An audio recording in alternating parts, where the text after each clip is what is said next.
साथियों नमस्कार। चुनाव परिणामों को आए हुए 4 दिन गुजर गए। हमारा आउटसोर्स अस्थायी ठेका कर्मचारी जो संख्या में 10-15 लाख है, वह इन चुनाव परिणामों पर विश्वास और भरोसा करने के लिए तैयार नहीं है। उसे यकीन ही नहीं हो रहा कि आखिर ऐसा कैसे हुआ। वह अपने द्वारा सत्ता परिवर्तन में दिए गए योगदान को, जिसके कारण उसे ये उम्मीद थी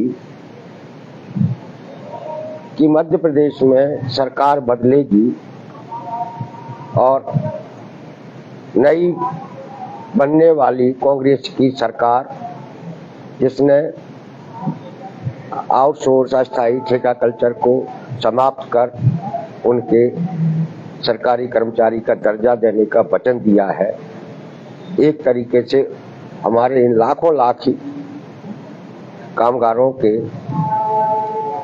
उम्मीदों को पूरा करने का, उनके सपनों को पूरा करने का, उनके भविष्य को सुरक्षित करने का जो वचन दिया है वो पूरा होगा और वो भी अपनी बेहतर जिंदगी जी सके। लाखों लाख युवा कामगार चुनाव परिणामों के बाद दुखी हैं, परेशान हैं।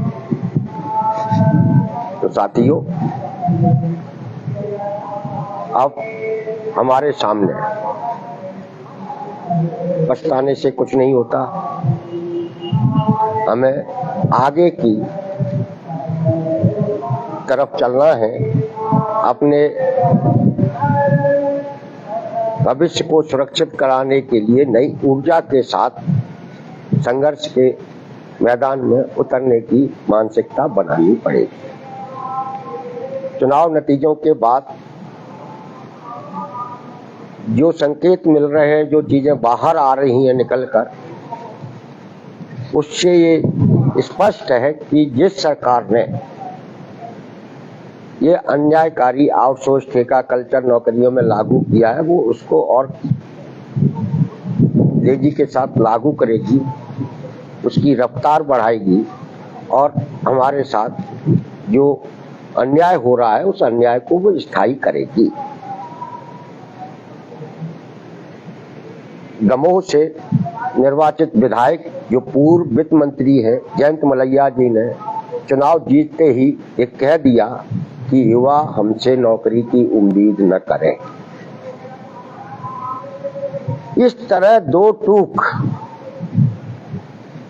बात कहना, और वह भी हमारे नौकरियों के संबंध में, जिसमें हर परिवार का लड़का लड़की ये उम्मीद बनाए बैठा हुआ है कि वह पढ़ लिख कर नौकरी करेगा, सरकारी दफ्तर में जाएगा, अपने भविष्य को बेहतर बनाने के लिए काम करेगा, वो सम्मानजनक जिंदगी जिएगा। इन तमाम लाखों करोड़ों युवाओं के सपनों को तोड़ने वाली बात कहने वाले जयंत मलैया जी की बात को हमें हल्के में नहीं लेना चाहिए। वहीं दूसरी खबर राजस्थान छत्तीसगढ़ से भी आ रही है, जहां कांग्रेस की सरकारों ने ओपीएस बहाल की थी। वहां बनने वाली नई सरकारें ओपीएस से वापस जाएंगी, वो एनपीएस के रास्ते चलेंगे। यहां समझने की और सोचने का विषय ये है कि आखिर भारतीय जनता पार्टी की सरकारें काम करने वाले लोगों को साथ न्याय क्यों नहीं करना चाहती, उनके साथ अन्याय की व्यवस्था को बनाए क्यों रखना चाहती हैं। हम चूंकि और हमारे तमाम सारे लाखों लाख आउटसोर्स अस्थायी ठेका कर्मचारी शायद पहली बार 2023 के चुनाव में राजनीतिक प्रक्रिया में काफी सक्रियता से उसने भागीदारी की है और इसलिए उसे चुनाव परिणामों पर हैरानी हो रही है और वह ये मानकर बैठा था कि मध्य प्रदेश में सत्ता परिवर्तन होगा, उसका भविष्य सुरक्षित होगा। लेकिन भाजपा की जीत ने, और ऐसी बम्पर जीत ने कि जिसकी कल्पना किसी ने नहीं की थी, खुद भाजपा के नेताओं ने भी नहीं की थी, उनके कार्यकर्ताओं ने भी नहीं की थी, ऐसी बम्पर जीत के बाद हर कोई हैरान है, हर कोई परेशान है। और चुनाव नतीजों के बाद कामगारों को ज्ञान देने वाले, उनको उपदेश देने वालों की संख्या भी बढ़ गई है। जयंत मलैया जी का बयान एक राजनीतिक बयान है। वो एक बीजेपी के बड़े सम्मानित नेता हैं, वित्त मंत्री रहे हैं, इसलिए उनकी बात को गंभीरता से हम इन नीतियों के खिलाफ जो हमारे साथ अन्याय कराती हैं उनसे लड़ा जाए। आजकल उपदेश देने वाले कुछ और नए तरीके के लोग आ गए हैं। वो हमें ये ज्ञान देते हैं कि हम लोग नौकरियां मांग रहे हैं, नौकरियों की मानसिकता को छोड़कर लोगों को अपने धंधे, बिजनेस, व्यापार करने चाहिए।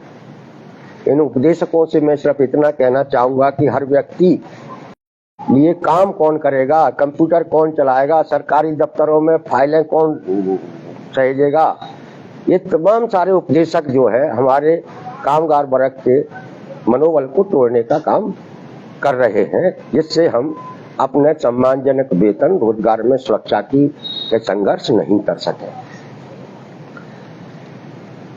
निश्चित रूप से भारतीय जनता पार्टी मध्य प्रदेश में एक बहुत मजबूत राजनीतिक पार्टी है,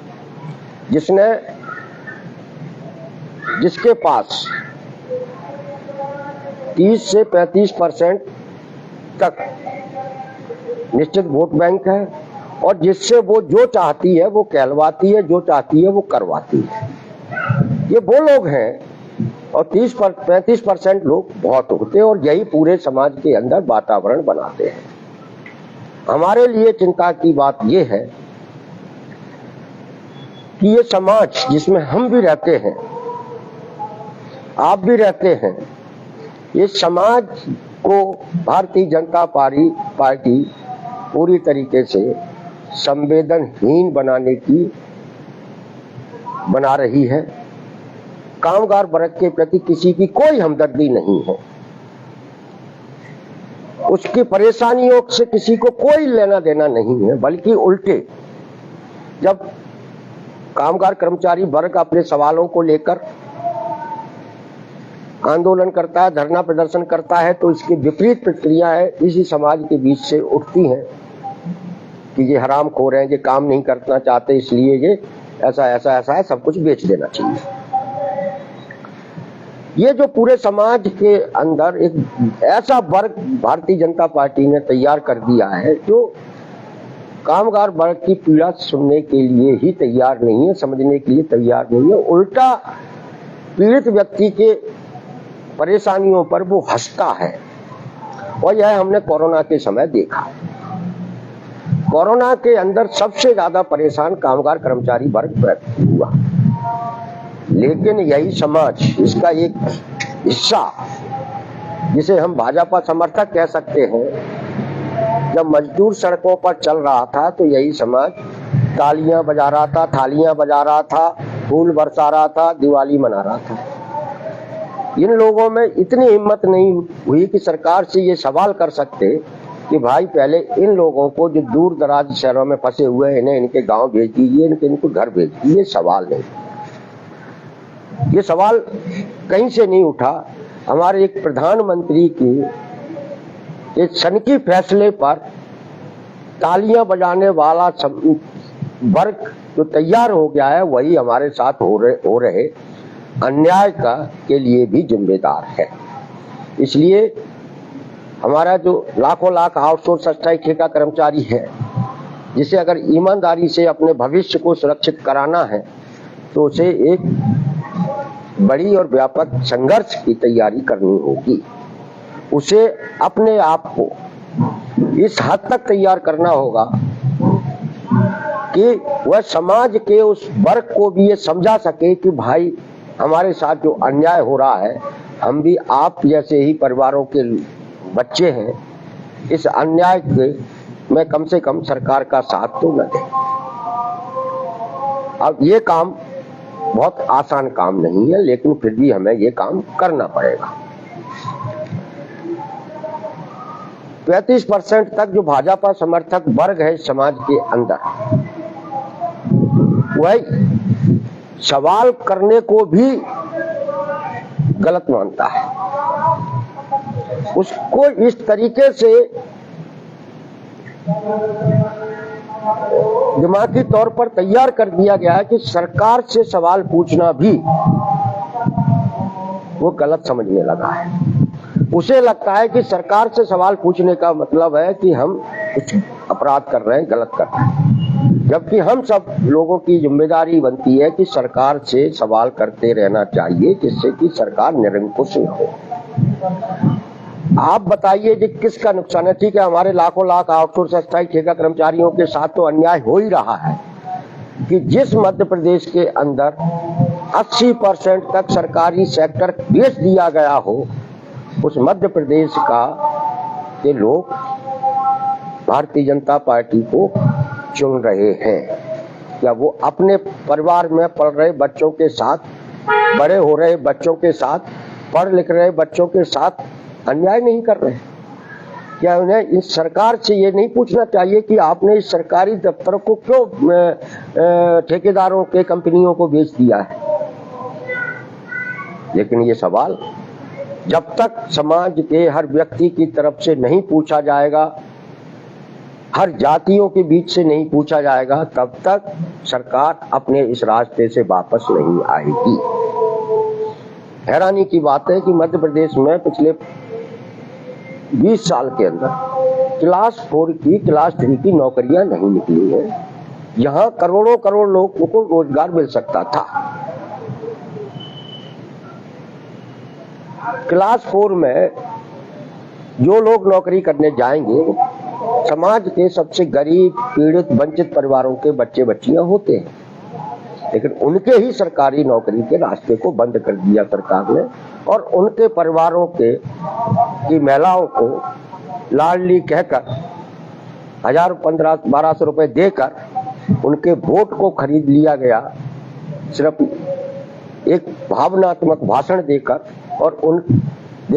और हम लोगों ने उस भावनाओं में बहकर अपने बच्चों के साथ हो रहे अन्याय की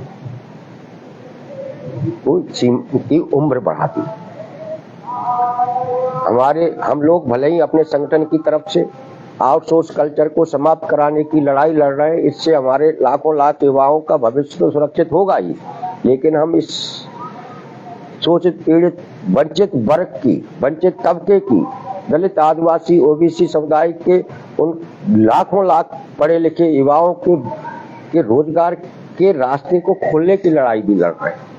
इसलिए साथियों, हमें अपने आंदोलन का, अपने संघर्ष का दायरा बढ़ाना होगा, तभी हम भारतीय जनता पार्टी की सरकार से, जिसने ये अन्यायकारी व्यवस्था लागू की है, उससे इस लड़ाई को जीत सकेंगे, अपने भविष्य को सुरक्षित करा सकेंगे।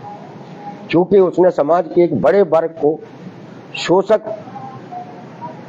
वर्ग के रूप में तैयार कर दिया है, जो जब हम मजदूरी की बात करते हैं,